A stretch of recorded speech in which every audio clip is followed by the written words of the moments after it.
Assalamualaikum warahmatullahi wabarakatuh. Perkenalkan, nama saya Putri Amalia dari Prodi Bimbingan dan Konseling.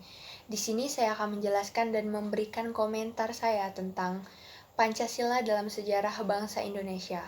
Nah, jadi Pancasila dalam sejarah bangsa Indonesia menunjukkan hal-hal sebagai berikut. Yang pertama adalah Pancasila merupakan produk otentik pendiri negara Indonesia atau the founding fathers.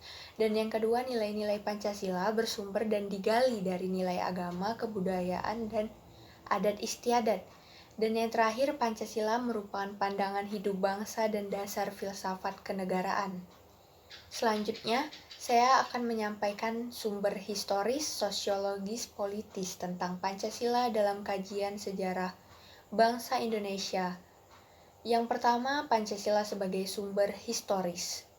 Sebagai sumber dasar negara, Pancasila harus selalu dijadikan acuan dalam bertingkah laku, dalam kehidupan bermasyarakat, baik berbangsa dan juga bernegara.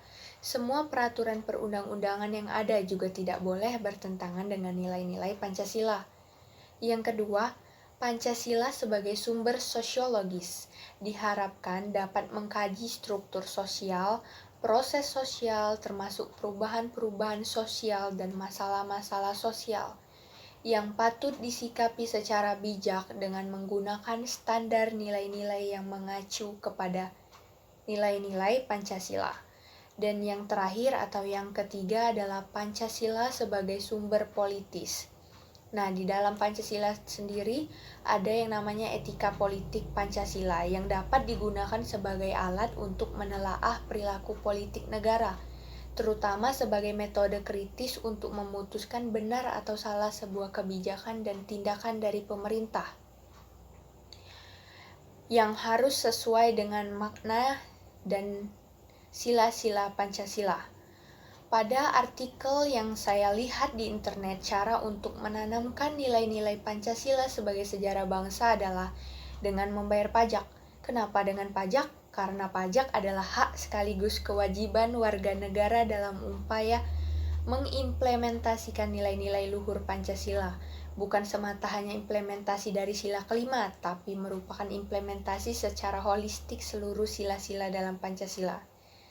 Secara politik, kebebasan kesadaran membayar pajak merupakan komitmen semua elemen bangsa dalam memberikan dukungan politik ekonomi, guna menciptakan tujuan negara untuk berdaulat dan mandiri secara ekonomi. Jadi, pendapat saya tentang hal ini, negara harus menciptakan iklim yang kondusif agar warga negara yang memenuhi syarat untuk membayar pajak dapat melaksanakan kewajiban sosialnya dengan tertib dan berkeadilan sesuai dengan kemampuannya. Pemerintah bersama DPR juga harus membuat dan menciptakan regulasi perpajakan dan tata kelola pajak yang transparan dan berkeadilan serta memberikan iklim yang kondusif agar tercipta keputusan wajib pajak yang penuh dengan kesadaran dan keikhlasan. Sekian dari saya. Wassalamualaikum warahmatullahi wabarakatuh.